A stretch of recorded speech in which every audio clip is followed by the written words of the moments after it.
Part 139. Akhir cerita tersakiti karena suamiku sendiri. Nia, apa kabarnya? Sapa Lala lembut. Alhamdulillah baik, kamu sendiri gimana kabarnya? Ucap Nia yang tak kalah lembut. Alhamdulillah baik Nia. Tak berselang lama Rido datang seorang diri dan ikut bergabung. Dia hadir karena Pak Ilham adalah ayah bagi Nia sahabatnya. Rido menyapa dan memberi selamat pada kedua mempelai lalu ia bergabung dengan Nia dan Elo. Rido hanya menyapa Nia dan Nia juga menyapa Rido kembali, mereka pun mengobrol asyik. Sedang Elo dan Rido tak saling tegur sapa, mereka saling buang muka. Itu karena kejadian 3 tahun lalu yang membuat mereka sama-sama kesal. Elo kesal akibat diperang oleh Rido, sedang Rido kesal karena Elo marah-marah padahal dia sudah menolong anak dan istrinya. Dan lebih menyebalkannya ponselnya hancur karena Elo. Walau nasib ponselnya mengenaskan, tapi dia tetap dapat gantinya. Kalian kenapa sih? Tanya Nia yang melihat dua sahabat saling buang muka. Kalau bukan karena menghormati Nia, aku males datang ke sini. Ujung-ujungnya ketemu sama orang yang sudah memukulku 3 tahun lalu. Ketus Rido. Aku juga malas ketemu sama orang yang sudah berani-beraninya merekam diriku yang kesusahan. Ucap Elo yang tak kalah ketusnya. Astaga. Yang lalu biarlah berlalu, kalian mirip anak kecil. Lagian rekaman dari Rido membuktikan betapa cintanya kamu sama aku. Ucap Nia dengan memeluk mesra Elo. Dan kamu Do. Ponselmu kan sudah diganti sama Elo. Imbuh Nia. Iya sudah diganti, tapi video momen langka itu hilang. Dan parahnya bekas pukulannya membekas di hatiku. Ucap Rido yang langsung mendapat tatapan tajam dari Elo. Sialan kamu Do. Kamu marah cuma gara-gara itu. Ucap Elo dengan menendang kaki Rido. Cuma kamu bilang El. Teriak Rido yang langsung dihentikan oleh Nia. Stop. Kalian gak malu dilihat banyak orang. Ayolah. Jangan seperti anak kecil. Rengek Nia dengan memohon. Dan akhirnya Rido dan Elo pun berpelukan, pernikahan Alan dan Meli pun berjalan lancar. Akhirnya kebahagiaan hadir di kehidupan Alan dan Ayah. Alan yang menemukan cinta sejatinya, dan Ayah menemukan menantu yang tulus menerima Alan apa adanya. Akhirnya mereka berenam berbincang-bincang, sedang Bulan dan Bintang diajak Mama bermain bersama Oma. Mereka pun menjadi pusat perhatian keluarga termasuk Lena yang sampai saat ini masih terlihat jutek terhadap Lala. Bisa-bisanya mereka seakrab itu, aku jadi empat lihat muka si Lala yang sok manis itu. Ucap Lena dengan menyunggingkan bisbirnya. Emang dia manis kan? Timpal Zaki yang langsung mendapat cubitan dari Lena. Au, ampun Len. Bercanda. Pekik Zaki. Awas saja kamu berani puji-puji wanita lain. Ancam Lena dengan menunjukkan kepalan tangannya. Iya. Selesai acara dan para tamu undangan meninggalkan tempat acara. Mereka beristirahat di kamar masing-masing yang sudah disiapkan oleh Bu Sri. Lala yang tadinya tak mau menginap di rumah ayah, akhirnya dia menginap setelah dibujuk oleh Nia.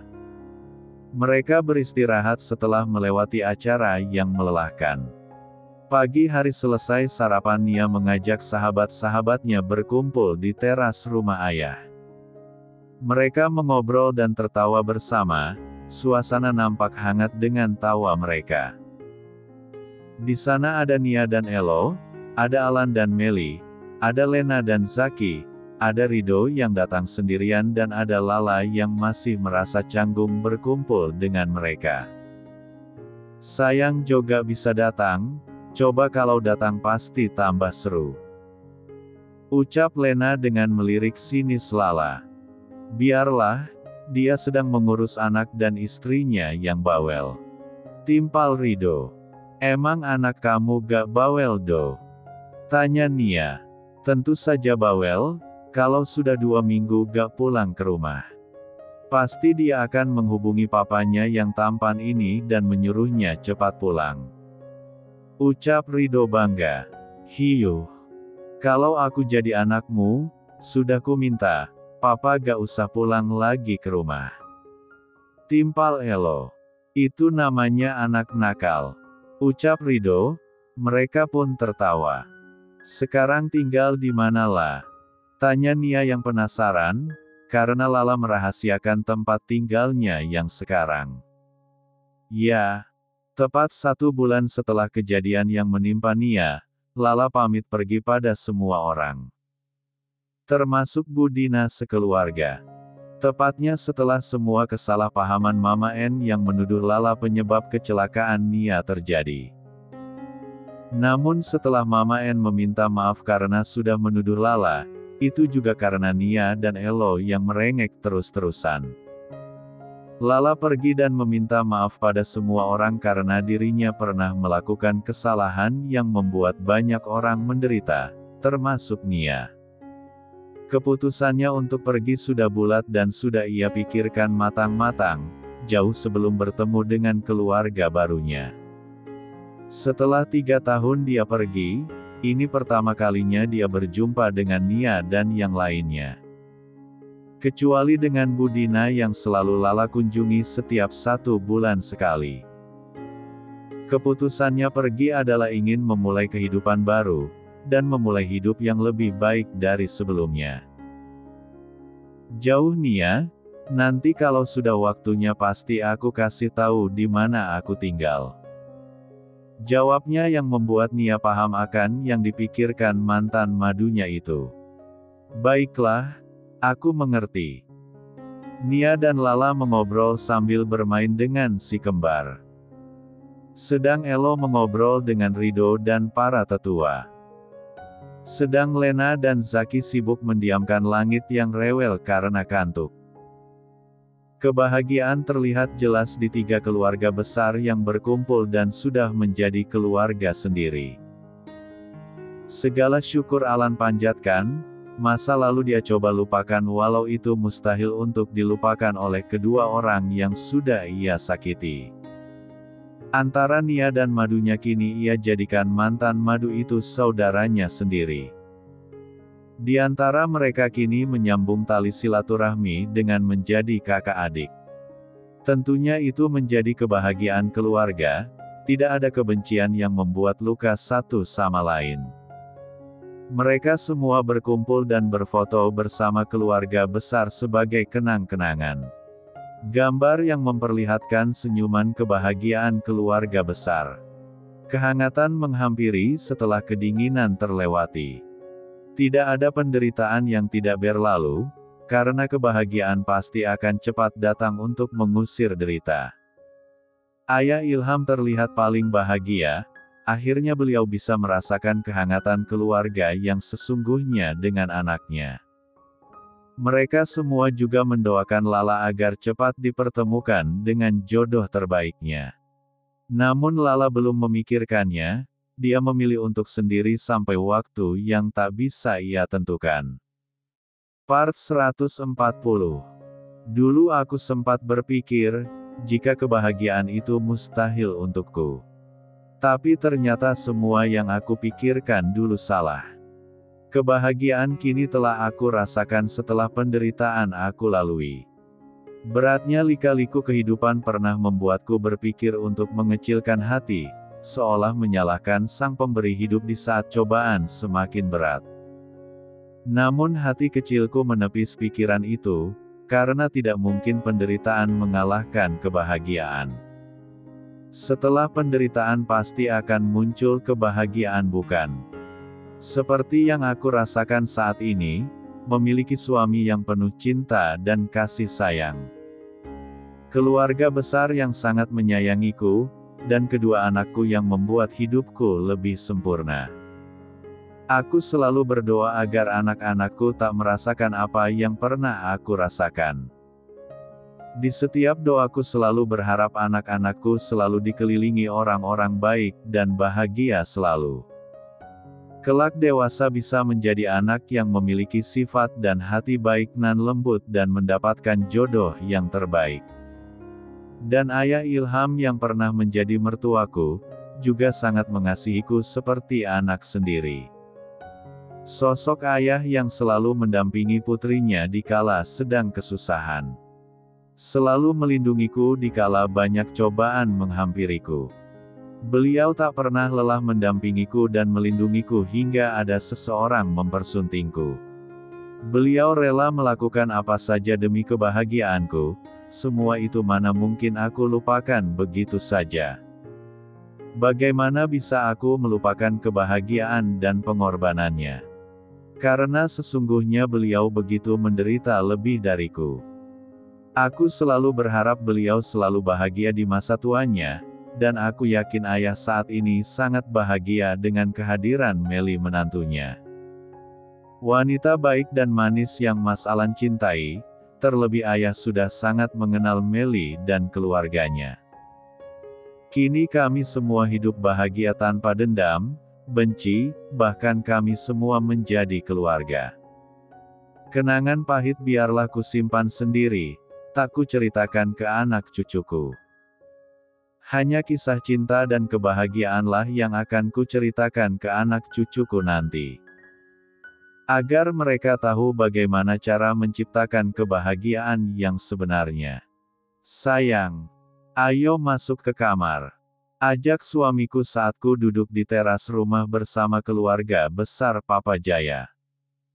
Di hari libur seperti saat ini selalu kami sempatkan berkumpul bersama keluarga besar di rumah Papa. Elo, ngapain kamu ngajak Nia ke kamar siang bolong gini? Jangan mesum di siang bolong, ujar Oma, yang sedang asyik mengobrol denganku dan yang lain. Ngobrol sama Mama, Oma dan Tante Binti itu gak ada faedahnya sama sekali. Kalian semua bisa-bisa membuat istriku memiliki sifat seperti kalian. Ujar suamiku tercinta, aku dan Papa hanya terkekeh mendengar omelannya dengan berkacak pinggang. Ya, suamiku takut aku bisa tertular sifat dari mereka. Oma yang suka ceplas-ceplos, suka usil seperti suamiku, dan sifat yang tak mau dikalahkan oleh siapapun.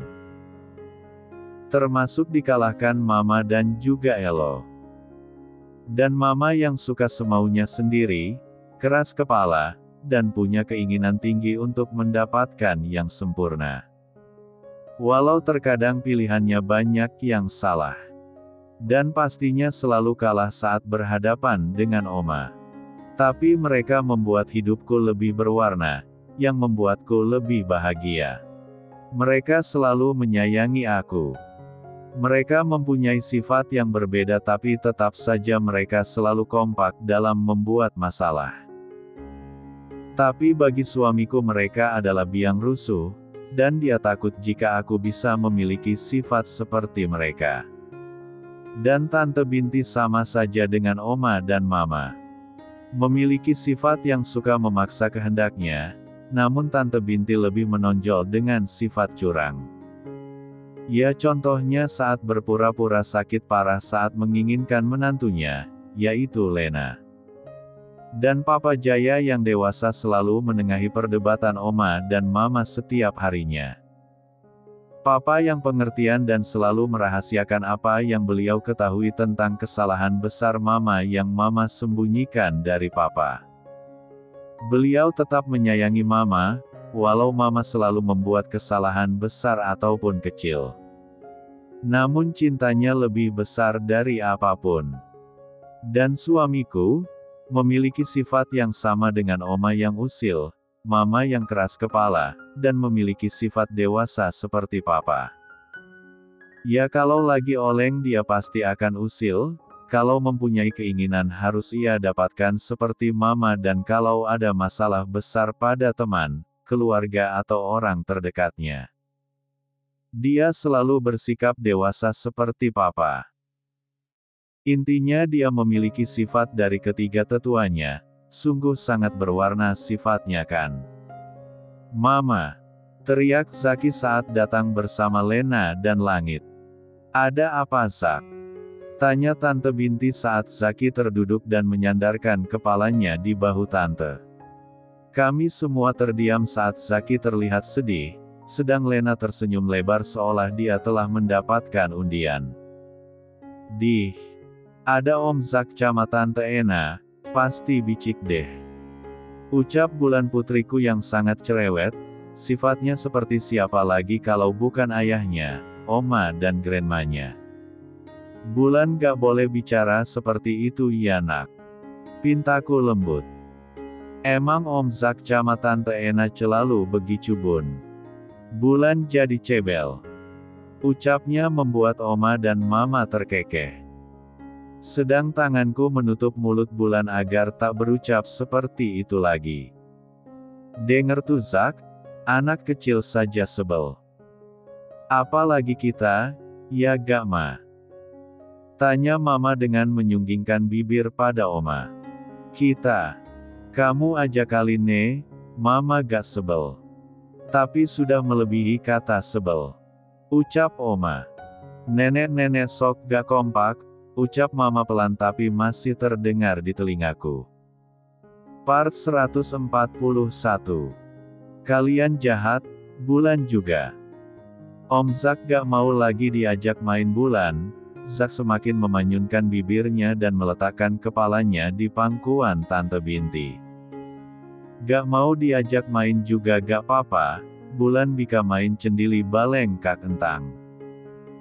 Ucap putri kecilku dan dia pergi menghampiri kakaknya yang tengah asyik bermain mobil-mobilan. Ma, rengek Zak seperti anak kecil. Kamu kenapa sih Zak? Tanya Tante Binti bingung. Begitu juga dengan kita semua. Lena, Ma. Rengek Zaki lemas, dan menghentakkan kedua kakinya. Om Zak bisik, dama mulu. Teriak Bulan dari dalam kamar bermainnya. Denger tuh Zak, Bulan aja tahu kamu banyak drama. Timpal Mama membuat Oma dan suamiku tertawa. Nenek sama cucu sama nyebelinnya. Ucapnya. Om Zak yang nyebelin, dama mulu. Dama mulu. Bocen aku. Sahut Bulan lagi. Aduh mulutnya pedes seperti mulut nenek sama mbah buyutnya. Dasar cucu gak ada akhlak kamu Zak. Ujar Oma dan hampir mau menarik telinga Zak, tapi aku hentikan. Sudah, sebenarnya kamu kenapa Zak? Tanyaku. Lena kak. Lena kenapa? Tanyaku dengan menatap Lena yang hanya diam dan hanya tersenyum sambil bermain dengan langit. Ada apa dengan Lena? Mama lihat dia sedang bahagia. Lihat senyumnya, ucap Tante. Lena. Oh tidak. Ucap Zaki yang tak sanggup melanjutkan perkataannya. Kami semua jadi penasaran, apa yang terjadi dengan mereka. Sedang Zaki ditanya hanya menjawab begitu. Ada apa dengan Lena? Dasar bocah gen, Ucap Oma yang sudah emosi dengan tingkah Zaki. Minum dulu Zak, biar rileks dulu nanti baru bicara lagi. Ucapku dengan memberikan segelas air putih. Makasih Kak Nia, kau memang yang terbaik. Ucapnya dengan mengacungkan jempol kanannya ke arahku, sedang tangan kirinya memegang gelas dan meminumnya. Terbaik. Kamu asisten tersongong. Ketus suamiku. Jangan bicara seperti itu sayang. Bisikku di telinganya. Habisnya dia selalu saja membuatku emosi. Sabar. Ucapku dengan mengusap dada bidangnya. Kau memang yang terbaik, selalu bisa membuat hatiku padam akan amarahku. ucapnya sambil merangkulku. Kau benar-benar kejam, Kak. Ucap Zaki. Kenapa kejam? Tanyaku. Kalian bermesraan di depanku, padahal aku ini sedang kesusahan. Tega sekali kalian terhadapku. Sontak kami semua terdiam, dan melihat ke arah Lena yang sedari tadi diam dan terus bermain dengan langit dan tersenyum bahagia. Ada apa dengan mereka? Zaki sedih sedang Lena bahagia. Lena. Bentak Mama pada Lena. Jawabnya tanpa mengalihkan pandangannya dari langit. Kamu selingkuh ya? Celetuk Mama, dan kami semua langsung melihat ke arah Mama kemudian ke arah Lena. Lena pun mendongakkan kepalanya dan terlihat terkejut. Selingkuh. Gumam kami semua, kecuali Zaki yang terlihat menelan ludahnya dengan susah payah. Ada apa mereka ini, selingkuh? Apa iya Lena selingkuh? Aku tahu awal mereka menikah karena tak ada cinta. Tapi setelah berselang lama mereka terlihat saling mencintai. Bagaimana bisa satu di antara mereka saling mengkhianati? Enak saja kalau ngomong. Ucap Lena pedas.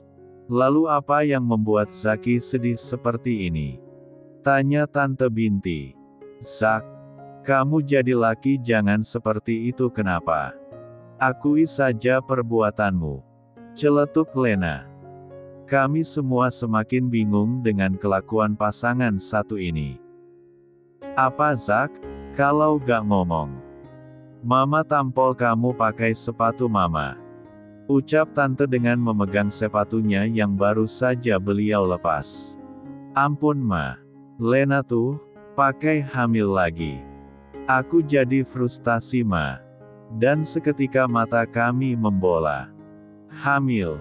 Itu berita bahagia, kenapa kamu malah frustasi? Ucap Tante. Selamat ya Lena. Ucapku dengan memeluk sahabatku. Selamat ya langit. Bentar lagi ada adek yang bakal jadi teman main langit. Hei, Zak, pakai nyalahin Lena, itu juga hasil perbuatanmu pakai beatmu sendiri. Cah Gen, ucap Mama dengan menoyor kepala Zaki. Ya sedihlah Ma, nanti pas melahirkan apa kabar dengan diriku yang dianiaya Lena. Iya betul beatku, tapi salah Lena gak kebon. Serbu Zaki rame-rame, suami gak ada akhlak. Teriak Mama. Mama, Tante dan Oma mencubit Zaki berjamaah. Suara di rumah Papa begitu riuh dengan tingkah mereka. Itu rejeki yang gak bisa ditolak Zak, seharusnya kamu itu bersyukur. Di luar sana masih banyak orang yang menginginkan anak, tapi belum juga kunjung dikaruniai momongan. Ucapku. Seharusnya kamu bersyukur Zak, timpal suamiku. Kasihan sekali anakmu Len, punya bapak seperti itu. Celetuk Mama kembali. Bukannya aku gak bersyukur, aku belum siap. Langit masih terlalu kecil untuk menjadi seorang kakak, dan aku masih trauma dengan siksaan Lena saat melahirkan. Itu karena anak pertama, kalau anak kedua biasanya gak sesakit anak pertama. Jadi kamu tenang saja, Lena gak akan menyiksamu Zak. Ucap Tante. Betul itu Zak, ucap Oma dan Mama kompak. Penglihatan kita langsung tertuju ke arah Tante, Mama dan Oma. Benarkah? Ucap Zaki sedikit senang. Bukankah kalian hanya melahirkan satu kali, anak kalian saja tunggal semua? Timpal Papa yang sedari tadi diam dan fokus pada koran di tangannya. Kita semua pun tertawa kecuali ketiga tetua dan Zaki. Kena mental kamu Zak, tidak? Seluruh keluarga besar pun tertawa melihat wajah Zak yang nampak sangat frustasi. Namun pada akhirnya dia tertawa dan memeluk Lena dan juga langit. Akhirnya kami semua hidup bahagia dengan cara kita masing-masing. Mas Alan yang sudah bahagia dengan Meli yang berwajah manis. Lena dan Zaki yang selalu berdebat beda pendapat namun saling melengkapi, dan sebentar lagi akan dikaruniai adik untuk langit. Johan dan Desi yang sudah dikaruniai seorang putra yang tampan bernama Jeko. Dan Rido yang masih sendiri setelah ditinggal istrinya pergi 2 tahun lalu, tak lama setelah melahirkan putri kecilnya Naila. Sedang Lala masih ingin sendiri dan belum ingin menjalin hubungan dengan pria kembali. Dan kafe yang Mas Alan berikan padanya, ia wakafkan untuk panti asuhan yang sudah menampungnya dari kecil. Terima kasih sudah terus menonton cerita ini. Sampai jumpa di cerita yang lain.